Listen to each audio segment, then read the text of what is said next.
మా తాతలు తరాలు 4 తరాల నుంచి మేము ఇక్కడ జీవిస్తున్నాం. మేము చావైనా రేవైనా ఇక్కడ తెలుసుకోవడానికి సిద్ధంగానే ఉన్నాం.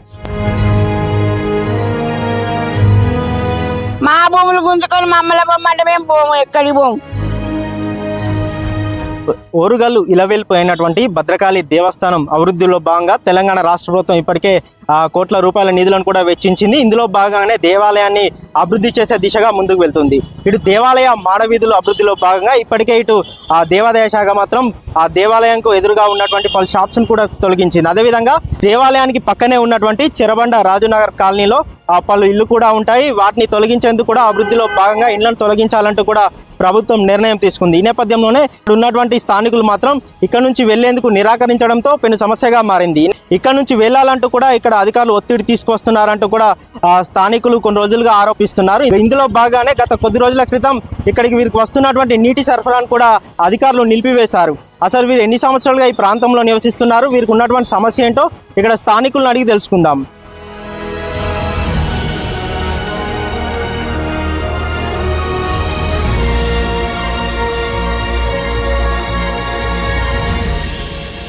మేము గత 100 సంవత్సరాల నుంచి బండలు కొట్టుకుంటూ బండరాలు కంకరాలు వేసుకొని కంకరాలు వేసుకుంటూ జీవనం సాగించుకుంటూ ఇక్కడనే ఉంటున్నాం 100 ఏళ్ళ నుంచి. మా తాతలు తరాలు 4 తరాల నుంచి మేము ఇక్కడ జీవిస్తున్నాం. 2003లో మాకు పక్కా ఇళ్ళ కోసం పట్టాలు ఇవ్వడం జరిగింది. అప్పటి నుండి కూడా మేము ఇక్కడనే జీవనం సాగిస్తున్నాము. 2006 నుంచి ఇంటి నెంబర్ల కోసము అప్లై చేసుకుంటూనే ఉన్నాం. ఈ రోజు వరకు కూడా ఇంటి నెంబర్లు ఇవ్వలేదు. తెలంగాణ గవర్నమెంట్ వచ్చినప్పటి నుంచి మాకు ఇంటి నెంబర్లు కానీ, కరెంటు మీటర్లు కానీ, రోడ్లు కానీ అన్ని సౌకర్యాలు అలాట్ చేయడం జరిగింది. మిషన్ భగీరథ కింద నల్ల నీళ్ళు కూడా రావడం జరిగింది. కేసీఆర్ గారు ఇవ్వడం జరిగింది. ఇంటింటికి ఉన్న ఇండ్లు అన్నిటికీ కూడా నల్ల కనెక్షన్లు ఉన్నాయి. ఈ రోజు వరకు వెళ్తే తను ఏమంటారంటే అది ఏదో వాల్ కనెక్ట్ రిపేర్ ఉంది, పైన అధికారుల దగ్గర ప్రెషర్ ఉన్నది, మేము చేస్తామని అన్నారు. కానీ ఇంతవరకు ఎవరు రెస్పాండ్ కాలేదు. మేము డబుల్ బెడ్రూమ్ లకు వెళ్ళడానికి మేము సిద్ధంగా లేము. ఎందుకంటే మాకంటూ గుర్తింపు ఉన్నది. మా తాతలు తండ్రులు చేసి ఇక్కడ డెవలప్మెంట్ చేసింది. ఈ డెవలప్మెంట్ కి కారకులమే మేము. మా గుర్తింపు మా తరతరాలు బండలు కొట్టిన దానికి గుర్తింపు ఇది ఒకటే స్థలం ఉన్నది కాబట్టి మేము ఇక్కడ నుంచి పోవడానికి సిద్ధంగా లేము. మేము చావైనా రేవైనా ఇక్కడ తెలుసుకోవడానికి సిద్ధంగానే ఉన్నాం. సంవత్సరాల బట్టి ఉంటున్నాం ఇక్కడ. మేము రౌతే కొట్టినాం, మా కూర అక్కడనే ఉన్నది. మా భర్త తొల్లేసేది, నేను కూడా ఎబ్బ కొట్టేది, బండ కొట్టేది, తొల్లేసేది. మేము అందరం బండ కొట్టుకునే బతికినాం. రంగం పట్టోళ్ళు అందరం. ఇక్కడ భద్రకాళికి రోడే లేదు. మేము చేయబట్టే డెవలప్మెంట్ అయింది భద్రకాళి. ఇవాళ మాద వీధులు ఎక్కడి, మేము కొట్టినాక మాద వీధులు వస్తాయి. ఆ మాదిగోళ్ళ భూమి తీసుకొని మాద వీధులు లేవు, ఏమి లేవు. మాకు వెంటనే ఇండ్లు కట్టియాలి. గుడికి ఎందుకు ఇస్తాం?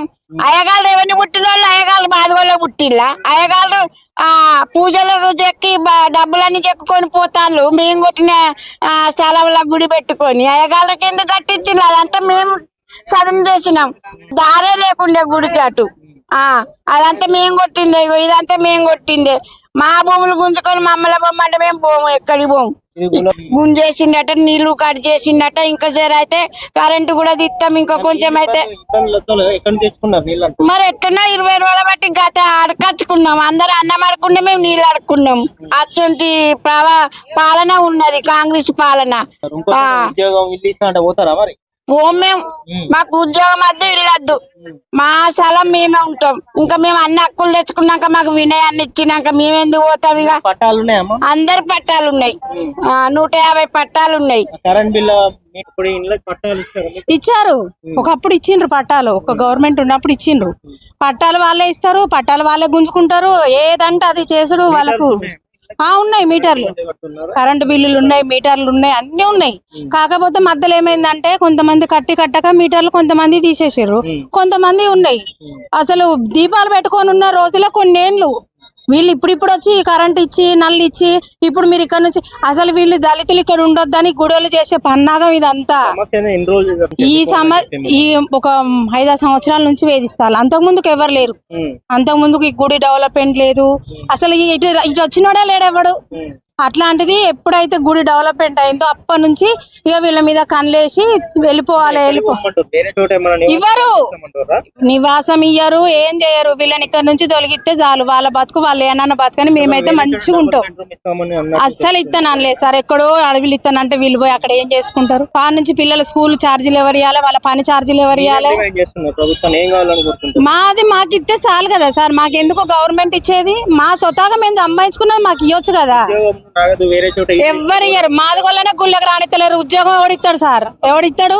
అసలు మాదిగొల్లనే అటు నెట్టేసిర్రు వాళ్ళు. ఒకప్పుడు అదంతా మాదే స్థలము. ఆ కీర్తి గాడినోడు గంట ఆక్రమించుకున్నాడు, వాని మీద చూడడం చేయమని వీళ్ళను. అధికారం లేదు వాళ్ళకు, కాకపోతే వీళ్ళు పోకలేని వాళ్ళు కదా, కొట్లాడారు. నీటి వసతి నిలిపేసారు కదా, నెల రోజులు బంద్ చేశారు. కరెంట్ కూడా కట్ చేస్తామని చెప్పారు. అన్నారు కానీ చెయ్యలేదు, కానీ నీళ్లు మాత్రం బంద్ చేసిండ్రు. నీళ్ళు ఎక్కడ సేకరించుకున్నారా? ఇక వినయ్ భాస్కర్ వాళ్ళు ఇక దయదలిచిన వాళ్ళు పోసిర్రు. కాంగ్రెస్ ప్రభుత్వం ఏం చేసిందంటే మాడ వీధుల కోసము, గుడి డెవలప్మెంట్ కోసము మేము ఏర్పాటు చేసుకున్నది గవర్నమెంట్ ఇచ్చిన స్థలాలను మా మీద మమ్మల్ని ఇక్కడ ఉండొద్దని కుట్ర బన్నిండ్రు. దేవాదాయ శాఖ వాళ్ళు, మున్సిపాలిటీ వాళ్ళు, కలెక్టర్ వాళ్ళు మా మీద కుట్ర పొందిండ్రు. ఎన్ని కుటుంబాలు ఉంటాయండి? 155 పట్టాలు ఇచ్చిండ్రు, కానీ ఇప్పుడు ప్రజెంట్ గా ఉండేది మాత్రం 50 కుటుంబాలు ఉంటున్నాం ఇల్లు కట్టుకొని. ఏం పని చేస్తుంటారు? మేము కూలి పనే చేస్తాం. అంటే ఏంటి సమస్య? అంటే వాళ్ళు ఏమంటున్నారు? మాతోటి ఏ సమస్య, మాతోటి ఏ సంప్రదింపులు జరపలేదు, ఏం లెటర్ మాకు డబుల్ బెడ్రూమ్ వద్దు సార్. మేము ఒక 3-4 తరాలతోటి కష్టము, రక్తం అంతా చెమట చేసుకొని బతికిన వాళ్ళం. మాకు డబుల్ బెడ్రూమ్ ఎందుకు సార్? పైన లీకేజ్ అయిన వాటర్ కింది ఫ్లోర్ అని చెప్పి వాళ్ళు అంటున్నారు. మీరేమంటారు? అభివృద్ధికి ఏం లేదు. మాకు 10 ఎకరాల భూమి ఇది, 4 ఎకరాలు మాకు అలాట్ చేసిండ్రు. మేము ఉండేది ఇప్పుడు 1 ఎకరంలా, 3 ఎకరాలు మేము గుడికే ఇచ్చేసినాం. ఇంకా వాళ్ళకు డెవలప్మెంట్ కోసం కావాలంటే చెరువులో ఉన్నది, చెరువులో కూడా నీళ్లు లేవు. మట్టి పోపించి లారీలతోటి మట్టి పోపిస్తాను, ఇసుక పోపిస్తాను, డెవలప్ చేస్తాను. ఈ 1 ఎకరానికి మా మీద మమ్మల్ని ఎందుకు గోస పెడతాండ్రు? సార్ ఈ మాడ వీధులకైతే మేము ఎటువంటి అడ్డం అయితే లేం సార్. మేము అడ్డం కూడా చెప్పాము, ఎందుకంటే స్థలం బాగానే ఉంది, రోడ్ బాగానే పెద్దగానే ఉంది. దాంట్లో మీరు వెహికల్స్ వెళ్ళొచ్చు రావచ్చు, ఎటువంటి ప్రాబ్లం ఏం లేదు. కాకపోతే ఒకటి ఏంటిదంటే మేము ఉండొద్దు అనేటువంటి ఉద్దేశంతో వాళ్ళు బలవంతంగా ఏదో ఒక మాడ వీధి అనేటువంటి ఒక కారణంతో మమ్మల్ని తొలగించడానికి ప్రయత్నం చేస్తున్నారు. వేరే చోట ఎక్కడనో దాదాపు ఒక 10 కిలోమీటర్ల దూరంలో ఇస్తే మేము ఏ విధంగా బ్రతకాలి?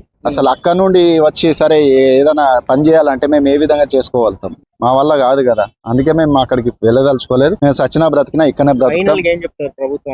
మేము చనిపోయినా బ్రతికినా మేము ఇక్కడనే ఇదే ప్లేస్ లో చనిపోతాం, అంతే తప్ప మేము ఇక్కడ నుండి బయటకు వెళ్ళాము.